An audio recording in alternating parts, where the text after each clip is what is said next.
இதில் நிஃப்டி பார்க்கும்போது 57 points negative 25,732ல close ஆயிருக்கு. பேங்க் நிஃப்டி பார்க்கும்போது 128 பாயிண்ட்ஸ் பாசிட்டிவ் 59,578ல க்ளோஸ் ஆயிருக்கு. இன்னைக்கு ஓவரால் மார்க்கெட் பார்க்கும்போது மார்னிங் ஒரு கேப் அப், அதுக்கப்புறம் வந்து மார்க்கெட் ஒரு நல்ல ஒரு செல்லிங் வந்து கொடுத்துருந்தது. இப்போது அந்த செல் ஆஃப் கொடுத்ததுக்கான ரீசன் வந்து நம்ம என்னன்னு சொல்லி பார்க்கலாம். அதுக்கு முன்னாடி நீங்கள் கேட்டது இப்போ கோல்டு அண்ட் சில்வர் பார்க்கும்போது திரும்பவும் நம்மளுக்கு வந்து ஒரு நல்ல ஒரு பையிங் ஒரு மொமெண்டம் வந்து கொடுத்துருக்கு. இப்போ அடுத்தது வந்து கோல்டு அண்ட் சில்வர் எப்படி இருக்குன்னு சொல்லி அப்டேட் கேட்டிருந்தீங்க. அதை பற்றியும் வந்து ஒரு டெக்னிக்கல் பாயிண்ட் ஆஃப் வியூவில் இப்போ கரண்ட்டாக வந்து எப்படி இருக்குன்னு சொல்லி நம்ம நிஃப்டி கோல்டு அதுக்கப்புறம் வந்து பேங்க் நிஃப்டி இதை பற்றி வந்து நம்ம டீட்டெயிலாக வந்து பார்க்கலாம். ஃபர்ஸ்ட் இன்றைக்கி மார்க்கெட் வந்து ஒரு கேப் அப், அதுக்கப்புறம் வந்து ஏன் ஃபால் ஆச்சு. இப்போ நேற்று பார்க்கும்போது இப்போ யூஎஸோட பிரசிடென்ட் அவர் வந்து அந்த ஒரு ட்வீட் பண்ணியிருந்தார். அதை பேஸ் அதோட இம்பேக்ட் தான் வந்து இன்றைக்கி மார்க்கெட் ஃபால் ஆனதாக நிறைய பேர் வந்து சொல்கிறாங்க. பட் நம்ம டெக்னிக்கல் பாயிண்ட் ஆஃப் வியூலும் பார்க்கலாம் ஏன் வந்து மார்க்கெட் இந்த பர்டிகுலர் பாயிண்டில் ஒரு கேப் அப் ஆகிட்டு அதுக்கப்புறம் வந்து கீழே வந்தது. கண்டிப்பாக எப்பவுமே நான் சொல்கிற விஷயம், மார்க்கெட் மேலே போகிறதுக்கும் சரி கீழே வரதுக்கும் கண்டிப்பாக வந்து ஒரு ரீசன் இருக்கும். அதை வந்து நம்மளுக்கு வந்து நியூஸஸ் பேக்கப் பண்ணும்போது அந்த மொமெண்டம் வந்து கொஞ்சம் ஃபாஸ்ட்டாக இருக்கும். அதுக்காக தான் வந்து நமக்கு நியூஸஸ் வந்து ஹெல்ப்ஃபுல்லாக இருக்குது. நியூஸஸோட இம்பேக்ட்னால நமக்கு அந்த விஷயம் நடக்குமானா கண்டிப்பாக அது இம்பேக்ட்னால அந்த விஷயம் வந்து நடக்காது. அது எப்படின்னு சொல்லி நான் வந்து உங்களுக்கு சார்ட் அனலைஸ் பண்ணும்போது நான் காட்டுறேன். அப்போது யூஎஸ் பிரசிடென்ட் அவர் சொன்ன விஷயம் திரும்ப நாங்கள் வந்து இப்போ ஈரான் கூட நீங்கள் ட்ரேட் டீல் வந்து நீங்கள் வச்சுருந்தீங்க அப்படின்னா உங்களுக்கு வந்து 25% அடிஷ்னல் டேரிஃப் வந்து நாங்கள் வந்து சார்ஜ் பண்ணோம்னு சொல்லியிருக்காரு. ஏன்னா இப்போது முன்னாடி நீங்கள் பார்த்துருக்கலாம், இப்போ யூஎஸோட அந்த எக்ஸ்போர்ட் இதில் வந்து ஒரு 25% வந்து டேரிஃப் போட்டிருந்தாங்க. அதுக்கப்புறம் வந்து ரஷ்யா கிட்ட இப்போ ஆயில் நீங்கள் வாங்குறீங்கன்னா அதுக்கு ஒரு 25%. இப்போது கரண்ட்டாக பார்க்கும்போது ஈரான் கிட்ட இப்போது நீங்கள் வந்து ட்ரேட் டீல் வச்சுருந்தீங்கன்னா உங்களுக்கு வந்து ஒரு 25% சொல்லி கொடுக்கும். இப்போது ஈரான் பேஸ் பண்ணி பார்க்கும்போது நம்ம எக்ஸ்போர்ட்டும் பண்ணுறோம். ஈரானுக்கு வந்து நம்ம ரைஸ் ஃப்ரூட் ப்ராடக்ட்ஸ் எல்லாம் வந்து நம்ம எக்ஸ்போர்ட் பண்ணுறோம். அப்போது அதோட இம்பாக்ட் வந்து பெருசாக. அப்போ ஓவராலாக பார்க்கும்போது இப்போ யூஎஸ் இந்தியா மேலே டேரிஃப் பார்த்தீங்கன்னா அரௌண்ட் ஒரு 75% கிட்ட வந்து போடுற மாதிரி இருக்குது. இது ஒரு நெகட்டிவ் நியூஸ். இதை பேஸ் பண்ணிட்டு தான் வந்து மார்க்கெட் வந்து இன்றைக்கி ஃபால் ஆன மாதிரி சொல்கிறாங்க. அப்போது இந்த இப்போ ஈரான் இஷ்யூ பேஸ் பண்ணிவிட்டு அந்த 25% வந்து இம்ப்ளிமெண்ட் பண்ணால் கண்டிப்பாக மேஜராக வந்து நிறைய ஸ்டாக்ஸ் இம்பேக்ட் ஆகும். அதில் மேஜராக பார்த்தீங்கன்னா உங்களுக்கு கேஆர்பிஎல், அதுக்கப்புறம் வந்து ஐடி ஃபுட்ஸ், இந்த 2 ஸ்டாக்குமே வந்து கண்டிப்பாக இம்பேக்ட் இருக்கும். அதை பற்றி நம்ம வந்து பார்க்கலாம். அப்கமிங் இதில் வந்து இது வந்து நமக்கு வந்து இம்ப்ளிமெண்ட் பண்ணால் அதுக்கப்புறம் எப்படி இருக்கும் கேஆர்பிஎல், அதுக்கப்புறம் வந்து ஐடி ஃபுட்ஸ் வந்து எப்படி இருக்குன்னு சொல்லி நம்ம பார்க்கலாம். முன்னாடி நான் சொல்லியிருந்தேன் இப்போது ஈரானுக்கும் இந்தியாவுக்கு இருக்க அந்த ட்ரேட் டீல் வந்து வெறும் ஆயில் அந்த மாதிரி கிடையாது, ஃபுட் ப்ராடக்ட்ஸ் வந்து பண்ணுறேன்னு சொல்லி இல்லை மேஜராக இப்போ கான்ட்ரிபியூஷன் சொல்லி பார்த்தீங்கன்னா இப்போ பாஸ்மதி ரைஸ், இப்போ ரைஸ் தான் வந்து மேஜரான கான்ட்ரிபியூஷன். ஏன்னா இப்போது ரைஸோட எக்ஸ்போர்ட்டே பார்த்தீங்கன்னா நியர்லி வந்து ஒரு 16 to 20% வந்து நம்ம ரைஸ் வந்து எக்ஸ்போர்ட் பண்ணுறோம் ஈரானுக்கு. அப்போது இதில் இம்பேக்ட் வந்து மேஜராக இருக்கிறதால இது வந்து நெகட்டிவ் நியூஸாக கன்சிடர் பண்ணிவிட்டு மார்க்கெட் வந்து நீங்கள் ஃபாலோன்னு சொல்கிறாங்க. ரெண்டாவது இம்பார்ட்டண்ட் திங்னு சொல்லி பார்த்தீங்கன்னா இப்போ நாளைக்கு வந்து கோர்ட் ஹியரிங் வருது. ஏன்னா இப்போ யூஎஸ் இந்தியாவோட ட்ரேட் டீல் பேஸ் பண்ணிவிட்டு இப்போ யூஎஸ் கோர்ட்டில் வந்து கேஸ் இது பண்ணியிருந்தாங்க, இது மாதிரி ஒரு டேரிஃப் போட்டிருக்குன்னு சொல்லி. இப்போ அதோட ஹியரிங் வந்து நாளைக்கு வருது. இப்போது அதை பேஸ் பண்ணிவிட்டு இப்போ ட்ரம்ப் அவர் ட்வீட் பண்ண விஷயம், இது வந்து நீங்கள் வந்து ரிஜெக்ட் பண்ணிங்க அப்படின்னா கண்டிப்பாக யூஎஸில் வந்து ஒரு பெரிய டிசாஸ்டர் வந்து க்ரியேட் ஆகிறதுக்கு பாசிபிலிட்டிஸ் இருக்குது அப்படின்னு சொல்லி அவர் வந்து ட்வீட் பண்ணியிருக்காரு. அப்போது நாளைக்கு வந்து நம்ம வெயிட் பண்ணி பார்க்கணும் கோர்ட் அவங்க ஹியரிங்ஸில் வந்து என்ன சொல்ல போகிறாங்கன்னு சொல்லி வெயிட் பண்ணி பார்க்கணும். கண்டிப்பாக அதோட இம்பேக்ட் இப்போ நாளைக்கில் வந்து அதோட இம்பாக்ட் வந்து இருக்கும். ஆனால் கண்டிப்பாக அதோட இம்பாக்ட் இருக்குமா வந்து நான் எக்ஸ்பெக்ட் பண்ணுறேன். நெக்ஸ்ட் நம்ம டிசிஎஸ் ரிசல்ட்டை பற்றி பார்க்கலாம். ஏன்னா இப்போ டிசிஎஸ் ரிசல்ட் Q3 ரிசல்ட் பார்த்தீங்கன்னா அவங்க போன தடவை ப்ராஃபிட் பண்ணதில் இந்த வாட்டி அதை கம்பேர் பண்ணும்போது அரௌண்ட் ஒரு 14% கிட்ட வந்து ஃபால் இருக்குன்னு சொல்லி டேட்டாஸ் வந்து கொடுத்துருக்காங்க. இப்போ என்னோட மார்க்கெட்டில் பார்த்தீங்கன்னா நேரில் ஒரு 2% ஒரு பாசிட்டிவ் இதில் தான் வந்து நம்மளுக்கு வந்து 2% இதில் க்ளோஸாக இருக்குது. இதில் ஒரு இம்பார்ட்டன்ட் திங் நம்ம வந்து நோட் பண்ணியிருந்து டிவிடெண்ட்ஸ் வந்து அனௌன்ஸ் பண்ணியிருக்காங்க. இப்போ ஓவராலாக பார்த்தீங்கன்னா per ஷேருக்கு வந்து 57 rupees டிவிடெண்ட் அனௌன்ஸ் பண்ணியிருக்காங்க. அதில் 11 rupees டிவிடெண்ட் பார்த்தீங்கன்னா இன்டர்மீடியட், அதுக்கப்புறம் வந்து ஸ்பெஷல் டிவிடெண்ட் பார்த்தீங்கன்னா அரௌண்ட் ஒரு 46 rupees வந்து அனௌன்ஸ் பண்ணியிருக்காங்க. இப்போ இந்த ஸ்டாக்ஸ் வந்து நீங்கள் வந்து ஹோல்ட் பண்ணுறீங்க, ஷேர்ஸ் வந்து நீங்கள் ஹோல்ட் பண்ணுறீங்க டிசிஎஸில் அப்படின்னா அது உங்களுக்கு எதுன்னு சொல்லி பாருங்கள், எக்ஸ்டேட் அதெல்லாம் என்னன்னு சொல்லி பார்த்துட்டு அதை பேஸ் பண்ணிட்டு நீங்கள் வந்து உங்களுக்கு டிசிஷன்ஸ் வந்து எடுத்துக்கலாம். ஸோ ஓகே, நெக்ஸ்ட் வந்து நம்ம ஒரு டெக்னிக்கல் பாயிண்ட் ஆஃப் வியூவில் Nifty, bank Nifty, gold and silver இப்போ வந்து கரண்ட்டாக எப்படி இருக்குன்னு சொல்லி நம்ம டீட்டெயிலாக பார்க்கலாம். ஸோ ஓகே, ஃபஸ்ட்டு வந்து நம்ம நிஃப்டி பார்க்கலாம். நிஃப்டி வந்து நேற்று பார்த்துருக்கலாம், நீங்கள் ஒரு நல்ல ஃபால் கொடுத்துட்டு சடன் ஒரு பவுன்ஸ் வந்து கொடுத்தா கண்டிப்பாக எல்லாருமே வந்து பார்த்துருப்போம். இது வந்து நம்ம முன்னாடியே வந்து ப்ரெடிக்ட் பண்ணது. இப்போ லாஸ்ட் இது வீடியோவில் வந்து நான் போஸ்ட் பண்ணியிருப்பேன். நிஃப்டியை வந்து ஒரு மேஜரான ஒரு சப்போர்ட் லெவல், இப்போ இந்த இடத்துல தான் உங்களுக்கு மேஜரான சப்போர்ட் லெவல் இருக்குன்னு சொல்லியிருப்பேன். அப்போது ப்ரீவியஸாக பார்க்கும்போது இந்த இடம் வந்து நம்மளுக்கு வந்து ரெசிஸ்டன்ஸாக வந்து ஆக்ட் ஆன இடம். இப்போ கரண்ட்டாக பார்க்கும்போது இந்த இடம் வந்து நம்மளுக்கு வந்து சப்போர்ட் லெவலாக ஆக்ட் ஆகுது. அப்போது இந்த சப்போர்ட் வந்து நம்மளுக்கு வந்து பிரேக் அவுட் ஆனால் தான் ஃபர்தராக வந்து நான் ஃபால் ஆகும் நிஃப்டின்னு சொல்லியிருந்தேன். பட் இது வந்து நம்மளுக்கு வந்து பிரேக் அவுட் பண்ண முடியாமல் தான் மார்க்கெட் ஆச்சு திரும்பியும் பவுன்ஸ் பேக் ஆகிட்டு இன்றைக்கி வந்து ஒரு கேப் அப், அதுக்கப்புறம் வந்து இந்த ஃபால்.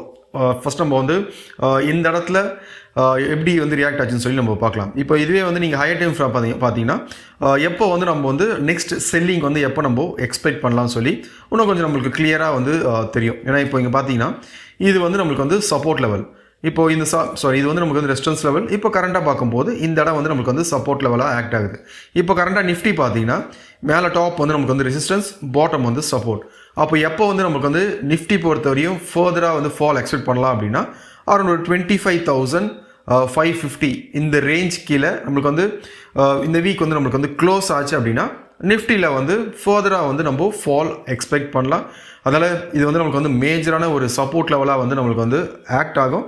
அது வரையும் இது பிரேக் அவுட் ஆகாத வரையும் இது வந்து நிஃப்டி என்னோட பாயிண்ட் ஆஃப் வியூ இங்கே நமக்கு ரிவர்சல் கொடுத்துன்னா திரும்ப வந்து நிஃப்டின்னு ஆகும்னா இந்த ரேஞ்சுக்குள்ளே திரும்பி வந்து அப்போர்டு மொமெண்டம் வந்து ஸ்டார்ட் ஆகிடும். ஓகே, அதனால் இப்போதைக்கு வந்து நிஃப்டி பார்க்கும்போது இது வந்து நமக்கு வந்து ஒரு சைட் வேஸில் இருக்குது. சரி, ஓகே. இப்போ இன்றைக்கி வந்து மார்க்கெட் ஒரு கேப் அப், அதுக்கப்புறம் வந்து ஏன் ஃபால் ஆச்சு? ஏன்னா இப்போ நம்ம யூஎஸோட அந்த நியூஸ் அப்டேட் வந்து பார்த்துருந்தோம்.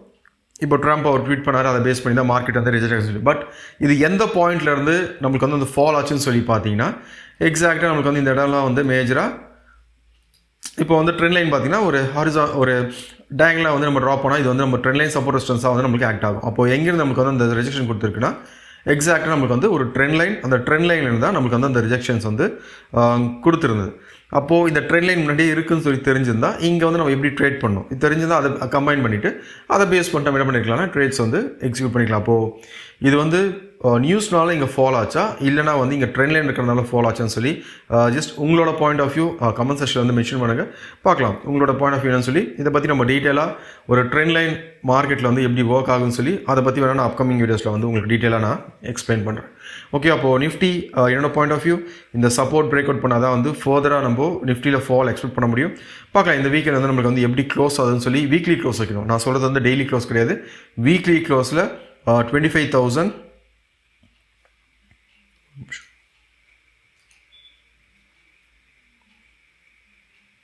ஓகே, வீக்லி க்ளோஸில் 25,550 இந்த ரேஞ்ச் கீழே வந்து நம்மளுக்கு வந்து க்ளோஸ் ஆச்சுன்னா தான் நிஃப்டியில் வந்து நம்ம ஃபர்தராக வந்து ஒரு செல்லிங் எக்ஸ்பெக்ட் பண்ணலாம். நெக்ஸ்ட் வந்து நம்ம பேங்க் நிஃப்டி பார்க்கலாம்.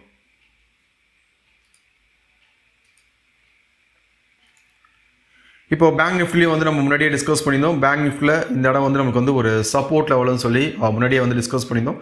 அப்போ பேங்க் நிஃப்டியும் நம்மளுக்கு வந்து எந்த இடத்துல இருந்து பவுன்ஸாக இருக்குன்னு சொல்லி பார்த்தீங்கன்னா எக்ஸாக்டாக வந்து நமக்கு வந்து நீங்கள் லாஸ்ட் வீடியோவும் ரெஃபர் பண்ணலாம், எந்த இடத்துல வந்து நான் சப்போர்ட் லெவல் சொல்லியிருக்கேன்னு சொல்லி. அப்போ வந்து எக்ஸாக்டாக வந்து நமக்கு வந்து இந்த சப்போர்ட் ஹிட் பண்ணிட்டு அப்புறம் தான் அங்கேருந்து மார்க்கெட் வந்து ஒரு பவுன்ஸ் பேக் வந்து கொடுத்துருந்தது. இப்போ பேங்க் நிஃப்டிலையும் பார்த்தீங்கன்னா ஒரு கேப் அப், அதுக்கப்புறம் வந்து ஒரு செல்லிங். அப்போது இந்த செல்லிங் ஏன் நடந்தது? ஏன்னா இப்போது அந்த நியூஸோட இம்பாக்ட் வந்து நம்மளுக்கு வந்து நிஃப்டிலையும் இருந்தது, பேங்க் நிஃப்டியும் இருந்தது. அப்போ பேங்க் நிஃப்டிலையும் நம்மளுக்கு பார்த்தீங்கன்னா இந்த இடத்துல வந்து நம்மளுக்கு வந்து ட்ரெண்ட் லைன் இருக்கா. அப்போ எக்ஸாக்டாக பேங்க் நிஃப்டியும் பார்க்கும்போது இந்த ட்ரெண்ட் லைன் ஹிட் பண்ணிட்டு அப்புறம் தான்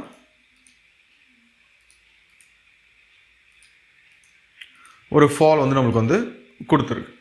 புரியுதா? அப்போது ஒரு நியூஸஸையும் நீங்கள் வந்து டெக்னிக்கல்ஸ் கம்பைன் பண்ணும்போது உங்களுக்கு அந்த மொமெண்டம் வந்து நம்ம கண்டுபிடிக்கலாம். எந்த இடத்துல வந்து நம்மளுக்கு வந்து மொமெண்டம் வந்து ஃபாஸ்ட்டாக இருக்கும், எந்த இடத்துல வந்து நம்மளுக்கு வந்து மொமெண்டம் வந்து ஸ்லோவாக இருக்கும்னு சொல்லி. இப்போ அதை பேஸ் பண்ணிவிட்டு நம்ம ட்ரேட்ஸ் எடுக்கும்போது ஒரு நல்ல ஒரு ப்ராஃபிட் வந்து நம்மளால் பண்ண முடியும். ஓகே, அதனால் Nifty and bank Nifty still என்னோட வியூ ஓவரால் ட்ரெண்ட் வந்து பை.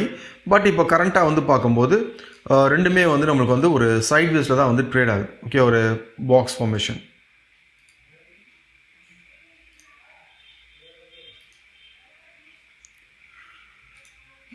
அப்போது இந்த இடம் பார்க்கும்போது நம்மளுக்கு வந்து ரெசிஸ்டன்ஸாக வந்து ஆக்ட் ஆகுது. இந்த பக்கம் ரெசிஸ்டன்ஸாக வந்து ஆக்ட் ஆகுது, பாட்டமில் பார்க்க சப்போர்ட் லெவல். அப்போ திரும்ப நம்மளுக்கு இங்கே ரிவர்சல் ஆச்சு என்ன ஆகும்? திரும்ப வந்து நமக்கு வந்து இந்த இடத்துலேருந்து மேலே போகிறதுக்கு தான் வந்து பாசிபிலிட்டிஸ் இருக்குது. அதனால் இந்த சப்போர்ட் வந்து நம்மளுக்கு வந்து பிரேக் அவுட் ஆனதான் பேங்க் நிஃப்டிலேயே வந்து ஒரு நல்ல ஒரு மொமெண்டம் வந்து நம்ம எக்ஸ்பெக்ட் பண்ணலாம். ஓகே, இப்போ கோல்டு அண்ட் சில்வர் இப்போ எல்லாருமே எக்ஸ்பெக்ட் பண்ணுறது கோல்டு திரும்பி நம்மளுக்கு வந்து கண்டினியூஸாக வந்து ஒரு பையிங் மொமெண்டம் வந்து கொடுத்துருக்கு. கோல்டு நெக்ஸ்ட் இது வந்து எது வரையும் போகும்னு சொல்லி கேட்டிருந்தீங்க. நான் என்னோடய லாஸ்ட் வீடியோலேயே வந்து சொன்ன ஒரு விஷயம், கோல்டு வந்து 4541 இந்த ரேஞ்ச் வந்து நமக்கு வந்து பிரேக் அவுட் ஆச்சுன்னா நெக்ஸ்ட் லெவல் ஆஃப் ரெசிஸ்டன்ஸ் வந்து 4650 வரையும் நம்ம வந்து எக்ஸ்பெக்ட் பண்ணலாம்னு சொல்லியிருந்தேன். இது வரையும் நம்மளுக்கு பார்க்கும்போது 4630 வரையும் போயிருக்கு. இப்போ கோல்டு இப்போது இந்த வீக்குக்கான என்னோடய பாயிண்ட் ஆஃப் வியூ 4650 நான் எக்ஸ்பெக்ட் பண்ணுறேன். ஏன்னா நான் ப்ரீவியஸாக போடும்போது உங்களுக்கு வந்து ஓவரால் இந்த இயர் எப்படி இருக்குன்னு சொல்லி போட்டிருப்பேன்.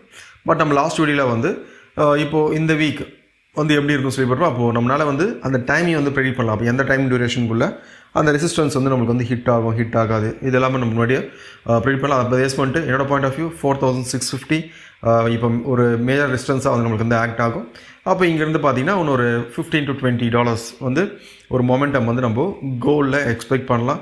அதனால் கோல்டு ஒரு ஹையில் இருக்கிறதுனால இது வந்து சடனாக கிராஷ் ஆகிடும்னா சடனாக கிராஷ் ஆகாது. ஏன்னா கோல்டோட ட்ரெண்டு பார்த்தீங்கன்னா பை. ஏன்னா நம்ம இங்கே ஃபாலோ ஆகும்போதே சொல்லியிருந்தோம், இங்கே ஃபாலோ ஆகும்போது அந்த வீடியோ டிஸ்கஸ் பண்ணியிருந்தோம். இந்த இடத்துல வந்து பவுன்ஸ் பேக் ரீசன் வந்து ஒரு ட்ரெண்ட் லைன் இருக்குன்னு சொல்லியிருக்கோம். அதே டைமில் இந்த இடத்துல ஒரு சப்போர்ட் லெவல்னு சொல்லியிருந்தோம். எக்ஸாக்டாக மார்க்கெட் வந்து இங்கிருந்து ஒரு நல்ல ஒரு மொமெண்டம் வந்து நம்மளுக்கு வந்து கொடுத்துருக்கு. அந்த வீடியோ நீங்கள் பார்க்காதவங்க ஜஸ்ட் நீங்கள் அதை பாருங்கள். இன்னும் கொஞ்சம் கிளியரான, அதில் நான் டீட்டெயிலாக சொல்லியிருப்பேன். இன்னும் கொஞ்சம் கிளியரான வியூ வந்து உங்களுக்கு கிடைக்கும். நெக்ஸ்ட் வந்து நம்ம சில்வர் பார்த்துக்கலாம். இப்போது சில்வரும் பார்த்தீங்கன்னா ஒரு நல்ல ஒரு புல் பேக். ஏன்னா லாஸ்ட் வீடியோ டிஸ்கஸ் பண்ணியிருந்தோம், சில்வர் வந்து நம்மளுக்கு வந்து ஒரு ட்ரையாங்கிள் பேட்டர்ன் வந்து ஃபார்ம் ஆகுதுன்னு சொல்லி. அப்போ ஒன்ஸ் இந்த ட்ரையாங்கிள் வந்து நம்மளுக்கு வந்து பிரேக் அவுட் ஆச்சுன்னா ஒரு மொமெண்டம் எக்ஸ்பெக்ட் பண்ணலாம்னு சொல்லியிருப்பேன். இப்போது சில்வர் இது பிரேக் அவுட் ஆச்சுன்னா டார்கெட் லெவல்ஸும் கொடுத்துருந்தேன், அரௌண்ட் ஒரு 85.84 வரையும் போகும்னு சொல்லி. இப்போ இதுவும் நம்மளுக்கு வந்து பிரேக் அவுட் ஆச்சுன்னா நெக்ஸ்ட் லெவல் ஆஃப் டார்கெட்ஸ்னு சொல்லி பார்க்கும்போது 93 ஓவராலாக வந்து 93 கொடுத்துருக்கேன். பட் இது பார்க்கலாம், இதுக்கு வந்து நம்மளுக்கு வந்து இந்த ரேஞ்சுக்கு மேலே சஸ்டெயின் ஆகணும். அரௌண்ட் ஒரு ரவுண்ட் ஃபிகராக பார்த்தீங்கன்னா ஒரு $88 கிட்ட வந்து மேலே வந்து சஸ்டெயின் ஆச்சுன்னா நெக்ஸ்ட் லெவல் ஆஃப் டார்கெட்ஸ் வந்து 93 வரையும் போகிறதுக்கு பாசிபிலிட்டிஸ் இருக்குது. அதனால் கோல்டு அண்ட் சில்வர் இது வந்து நம்மளுக்கு வந்து ஆல் டைம் ஹையில் இருக்குது. அதனால் இது ஃபால் ஆகும் அப்படின்னா என்னோடய பாயிண்ட் ஆஃப் வியூ ஸ்டில் ரெண்டுமே வந்து மேலே போகிறதுக்கு தான் வந்து பாசிபிலிட்டிஸ் இருக்குது. ரெண்டுமே வந்து ஒரு ஹியூஜ் ஒரு பை ட்ரெண்டில் இருக்குது. அதனால் கீழே வந்தாலும் ஜஸ்ட் வந்து ஒரு ஆப்பர்ச்சுனிட்டியாக வந்து பாருங்கள். அதனால் இது வந்து ஃபால் ஆகும், கிராஷ் ஆகும்னா என்னோடய பாயிண்ட் ஆஃப் வியூ இப்போதைக்கு ஃபால் ஆகிறதுக்கு பாசிபிலிட்டிஸ் ரொம்ப கம்மி. ஓகே, இப்போ உங்களுக்கு ஓரளவுக்கு கிளியராக இருந்திருக்கும் நினைக்கிறேன். Gold, silver, Nifty and bank Nifty வந்து எப்படி இருந்துருக்கு. தேங்க்யூ.